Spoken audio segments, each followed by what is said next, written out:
보통 이제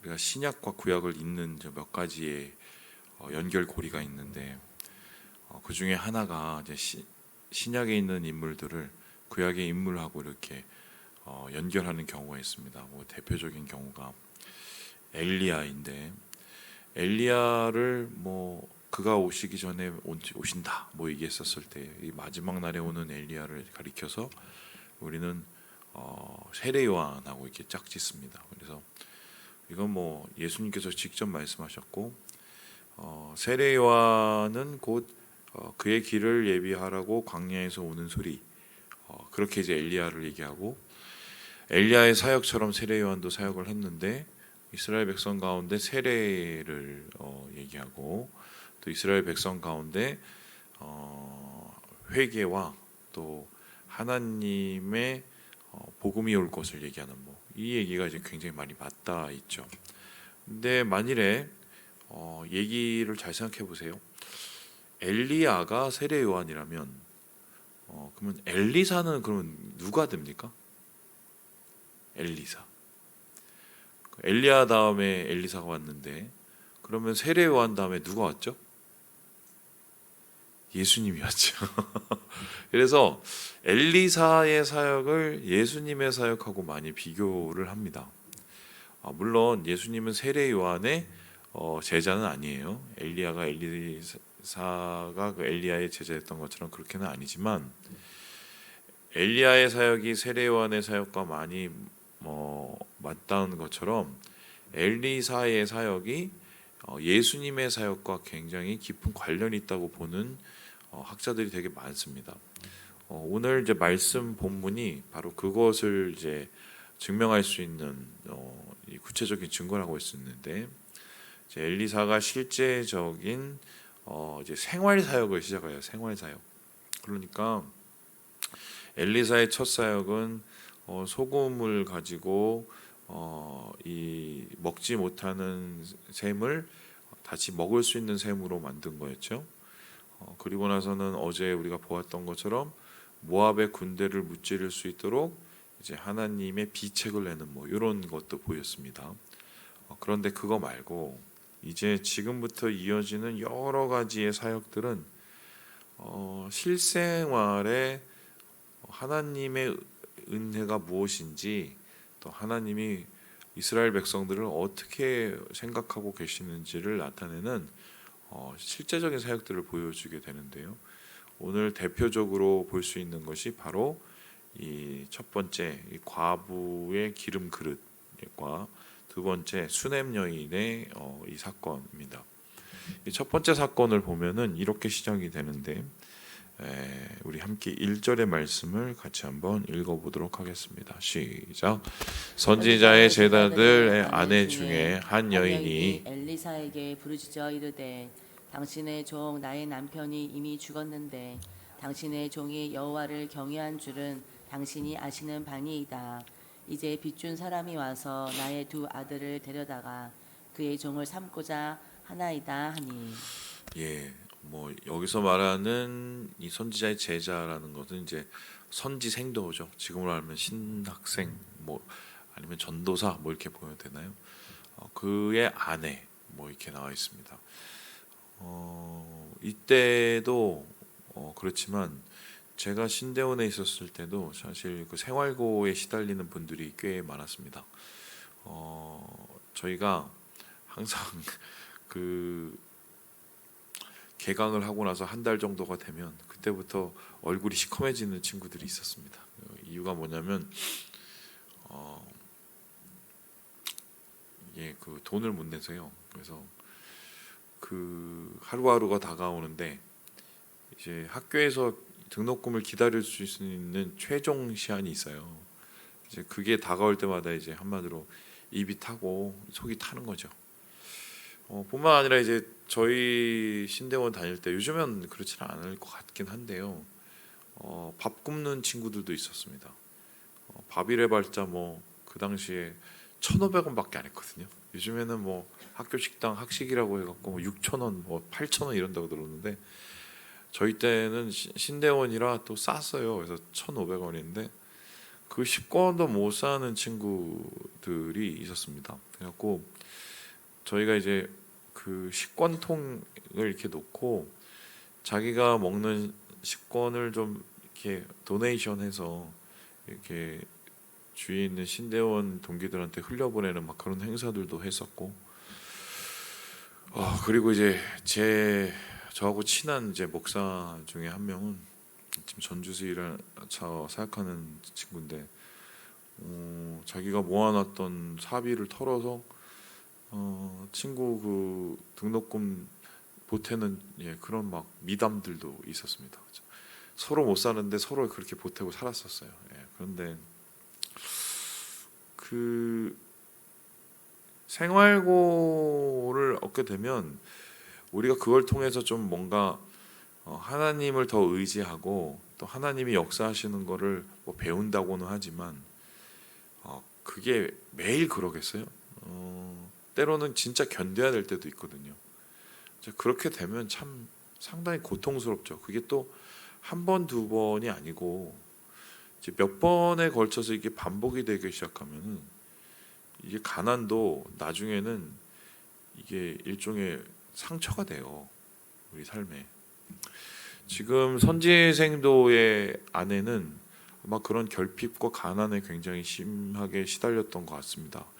이유가 뭐냐면 남편이 죽었는데 지금도 이제 소위 남편이 없는 분들이 아이들을 데리고 생활하기가 쉽지는 않습니다. 그죠?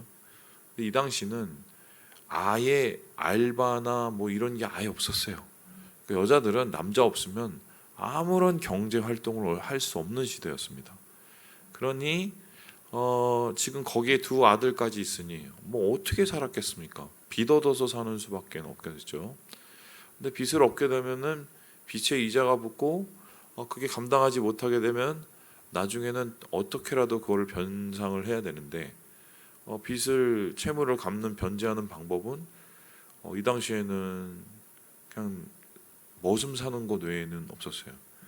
그러니 아들 둘을 이제 데려가려고 하는 이런 뭐 기막힌 상황이 되었었을 때 뭐 도대체 어떻게 할 수가 없으니 이제 엘리사에게까지 이제 찾아오게 되죠. 비슷한 일이 또 있는데요. 지금 이 여인과 더불어서 엘리사를 아주 귀중하게 대접하고 있었던 한 여인이 있었습니다. 이분을 수넴에 사는 여자분, 그래서 수넴 여인이라고 부르는데요. 그분 역시 또 다른 결핍이 있었습니다. 우리 함께 14절의 말씀을 같이 한번 읽어보도록 하겠습니다. 시작. 엘리사가 이르되 그러면 그를 위하여 무엇을 하여야 할까 하니 게하시가 대답하되 참으로 이 여인은 아들이 없고 그 남편은 늙었나이다 하니. 지금 보니까 아이가 없는 여자입니다. 더군다나 남편은 늙었다. 요즘에는 이제 딩크족이라고 그래서 더블 인컴 뭐 노키즈 해갖고 애는 안 낳고 그냥 둘이 같이 벌어 잘 쌓아서 잘 먹고 잘 사세 뭐 이런 친구들도 굉장히 많고 아이를 잘 안 낳죠. 우리나라 같은 경우는. 왜냐하면 뭐 아이가 나도 이건 뭐 경쟁하고 살아야 될 우리나라를 생각하면 참 불안한 거죠. 뭐 충분히 이해되죠. 그런데 이 당시의 느낌은 지금하고 완전히 정반대였습니다. 이 당시는 돈이 아무리 많고 재물이 아무리 많아도 자식이 없으면 정말 아무것도 아닌 시대였습니다. 자식은 일종의 농경 사회에서는 어떤 역할을 하냐면 첫 번째로는 이 노동력입니다. 그러면은 같이 가서 일을 해야 됩니다. 자기가 특별히 늙어가고 있기 때문에 아들들이 성장을 해서 이제 아버지를 돕게 되면 이게 뭐 탄탄한 어느 정도의 이제 기반을 갖게 되죠. 경제적 기반. 그러니까 이제 아들은 어쩌면은 집에서 이 가정에서 보면은 경제적 자산도 되는 거예요. 노동력이다 동시에. 뿐만 아니라 뭐 이런 말은 조금 지금은 기분 나쁠 수 있지만 여성의 경우는 딸을 낳지 않습니까? 그러면은 이제 나중에 결혼을 시킬 때 신부를 데려가기 위해서 지참금을 냅니다. 신랑이. 그러면은 그것을 통해서 그 가정의 부가 늘어나는 방편도 됐어요. 그러니까 이제 아이는 어떻게든 많이 나면 나을수록 좋은 시대가 다다익선이 바로 이 시대였습니다. 그리고 이제 결과적으로 좀 생각을 해보면 남자아이가 있고 자기 아이들이 있으면 또 가정을 보호할 수 있는 방패막이가 되게 되는 거죠. 그런데 지금 이 가정은 아이가 없습니다. 그리고 남편은 늙었습니다. 그렇다는 소리는 아이를 가질 수가 없는 상황이라는 거죠. 보통의 이런 경우는 어떻게 하느냐, 대리모나 아니면은 장가를 다시 가서 아들을 낳으려고 하는 게 뭐 대부분이었겠죠. 뭐 그 대표적인 사람이 여러분 아시는 것처럼 아브라함 아닙니까? 아브라함, 그렇죠? 그것도 아니면 아내를 쫓아냈습니다. 우리나라도 뭐 옛날에 칠거지약이라고 그래갖고 조선시대 때 그거 있지 않습니까? 그런데 아마 이 가정이 아이가 없음에도 불구하고 이 부부가 다정하게 사는 걸 보면 이 남편은 상당히 아내를 사랑했던 것 같고 아내는 또 남편에게 굉장히 미안했을 것 같아요. 근데 이런 결핍을 가지고 있는 이 상황을 이제 엘리사가 파악을 하고는 결국 이러한 결핍들을 채워나가기 시작하는데요. 이 먼저 선지생도의 아내에게는 그릇을 다 모으라고 해서 그 그릇에 이제 무슨 일이 일어납니까? 기름이 이제 솟아나게 만드는 거죠. 아마 제가 오늘 이 말씀을 전하고 또 영상에 올리면 댓글을 다시는 분이 있을 것 같은데 이게 또 무슨 뭐 말도 안 되는 이야기를 뭐 이렇게 하냐 뭐 이렇게 얘기할 것 같은데 저는 하나님께서 이렇게 하실 수 있다고 저는 믿고요. 그다음에 이렇게 하실 수밖에 없는 상황이니 이렇게 하신 겁니다. 왜냐하면은 중요한 게 여기 있는데요. 2절에 보니까 계집종의 집에 기름 한 그릇 외에는 아무것도 없나이다. 그러니까 왜 기름이냐? 기름밖에 없어서 그걸 가지고 뭔가를 하는 거죠. 보통 뭐 도자기에 담아놨겠죠. 그 기름을 가지고 이제 부어서 많은 종기에 담아서 그 종기에 담은 그릇에 기름을 팔아서 그것을 가지고 빚을 갚게 만들고 그리고 그 남은 돈을 가지고 아이들과 함께 좀 생활을 이렇게 영위하게 할 수 있는 그 기회를 이제 기적을 보이는 게 이제 첫 번째 이제 생활 기적, 이제 엘리사의 기적이고 이 두 번째로 이제 수넴 여인에게는 이렇게 이야기를 하는데요. 우리 함께 17절의 말씀을 같이 한번 읽어보도록 하겠습니다. 시작. 여인이 과연 잉태하여 한 해가 지나 이때쯤에 엘리사가 여인에게 말한 대로 아들을 낳았더라. 지금 보니까 이 말도 안 되는 이 상황, 말 그대로 애들을 낳을 수 없는 모든 가능성이 끊겨진 상황에서 하나님께서 엘리사를 통해서 그 태의 문을 여셔서 이 가정에 귀한 아들이 생기게 하는 한마디로 그 결핍들을 채우는 하나님의 역사가 이제 엘리사를 통해서 나타나게 되는 거죠. 예수님도 똑같은 사역을 하셨죠.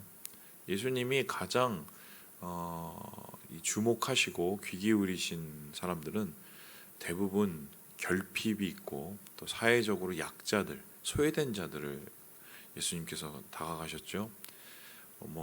고아, 과부, 나그네, 또 거기다가 죄인들, 또 아는 것처럼 이 수많은 이 유리방황하고 목자를 찾아 헤매는 사람들에게 예수님께서는 정말 생활 기적을 보여주시면서 그들을 살리시고 또 그들의 결핍을 채워주셨는데 예수님께서 이러한 결핍을 채워주시는 데는 좀 되게 중요한 원칙들이 하나 있었습니다. 이제 보면 예수님이 어떠한 사건이 있을 때마다 항상 거의 따라다니면서 하시는 얘기가 있었어요. 뭡니까? 내 믿음대로 될지어다. 그러면 이 모든 예수님의 기적은 사실은 예수님을 통하여 나타났지만 믿음이라는 통로를 통하여 그의 삶 속에서 완성된 거죠. 예를 들어서 자기 아이가 죽어가는 상황 속에 딸이 엎드려서 집에 가기를 소망했던 이 회당장을 한번 생각을 해봅시다. 회당장 야이로의 그 믿음 때문에, 그 믿음의 강구 때문에 그의 가정 속에서 그의 자녀가 살아나는 역사가 있게 되는 거죠. 그리고 그 가는 길에 소위 말해서 혈루병, 이 혈액 피의 근원이 그치지 않는 그 혈루병으로 몇십 년을 앓고 고생하였던 사람이 예수님의 옷깃을 만짐을 통해서 그 병의 근원이 다 해결이 되지 않습니까? 그것도 예수님께서 분명히 말씀하시기를 이 여인의 믿음이 사실 그것을 통해서 믿음을 통해서 그 역사가 이루어지는 믿음이라는 통로가 있습니다. 근데 오늘 그런 관점에서 말씀을 보면 이 사실 선지생도나 수냄 여인에게는 그러한 통로들이 보이게 되죠. 그걸 조형물로 얘기를 하자면 지금은 어쩌면 그 집안에 있는 기름 한 그릇 그걸로 볼 수도 있고, 또 수냄 여인에게 있어서는 엘리사를 위해서 준비해 놓은 방 한 칸 그것을 볼 수가 있는데, 결과적으로 하나님을 인정하고 또한 하나님의 도우심을 의지하려는 그러한 노력들이, 그러한 움직임들과 몸부림들이 엘리사를 통한 하나님의 기적이 나타나게 되는 가장 큰 계기가 되었다. 오늘 말씀을 통해서 우리가 그것을 이제 보게 되는 것입니다. 자, 그렇다면 이제 이 말씀을 우리의 삶 속에 한번 적용을 해보시면, 하나님은 어떤 분이냐? 우리의 필요를 채우시는 분입니다. 우리의 결핍을 채우시는 분입니다. 여기서 말하는 결핍이라는 것은 여러분 아시겠지만 지금 이 선지생도의 부인이 기름 장사를 해갖고 성공을 해갖고 재벌이 되는 게 아니에요. 그냥 애를 찾아오고 그냥 살 수 있을 정도의 그 필요를 하나님께서 채워주시죠. 아마 그 필요가 채워주신 다음에는 또 하나님이 또 다른 식으로 또 역사해 주시겠죠. 수냄 여인에게도 마찬가지인데 하나님께서 갑자기 딱 하고 떡도 커피 같은 아들을 주셨을 뿐만 아니라 아이를 많이 부어주셔서 그렇게 된 것도 아닙니다. 심지어 내일 말씀을 보면 아이가 죽어요. 그러니까 우리가 보통 생각을 할 때 이 뭔가 하나님께서 결핍을 채우신다 그러면 풍성이 짓누르듯이 후이 주시는 이렇게 상상을 하는데, 성경을 보면 사실 그런 경우고 있긴 하지만 대부분의 경우는 그렇지가 않습니다. 대부분의 경우에 이 기적은 뭘 보면 아냐면 그냥 원칙이 있어요. 그 원칙이 뭐냐면 일용할 양식이에요. 오늘의 필요를 채우시고 오늘의 결핍을 채우시는 그리스도시거든요, 예수님. 그래서 오늘 이 말씀도 보면은 사실 그러한 구도 속에서 하나님께서 그에게 꼭 필요하시는 결핍을 채우게 되시는데요. 그 결핍을 채우는 것을 통해서 하나님께서는 분명히 가르치시고 원하시는 게 있기 때문입니다. 그게 뭐죠? 하나님이 어떠신 분인가, 그리고 하나님을 의지하는 법, 그리고 하나님과 함께 살아가는 법을 배우게 되는 거죠. 그래서 우리의 삶 속에서도 마찬가지인데, 여러분 기도를 하고 하나님 이거 주세요, 저거 주세요.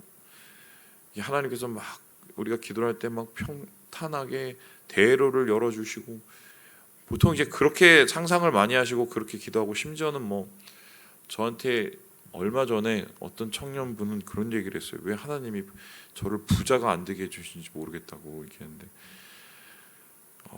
안 될 이유가 있겠죠. 그렇게 되면은 뭔가 문제가 있으니까 하나님께서 그런 거 아니겠어요? 하지만 하나님께서는 결핍을 채우시고 우리의 그 작은 믿음의 통로를 통해서 역사를 하시면서 그 믿음이 더 성장해 나가기를 원하시는 거죠. 그래서 오늘 이 엘리사의 기적이 그 예수님의 기적과 맞닿아 있으면서 우리는 이러한 기적들의 목적, 이런 기적들의 방향을 우리는 분명히 보게 됩니다. 단순히 야 이게 아니라 이렇게 하나님이 역사하시는구나, 하나님을 배워나가고 더 믿고 더 의지하는, 이제 그게 사실은 이제 기적의 목적이에요. 사실 이 말씀을 마칩니다. 우리 사랑하는 여러분, 오늘도 주님께서 우리에게 일하십니다. 작게 또 크게 역사하시겠는데 여러분의 믿음의 통로를 통해서 역사하시는 걸 기억하시고 주님과 함께 오늘 하루를 주님의 은혜와 주님의 기적 가운데 살아가시는 우리 모든 형제 자매들 되시길 주님의 이름으로 축원합니다.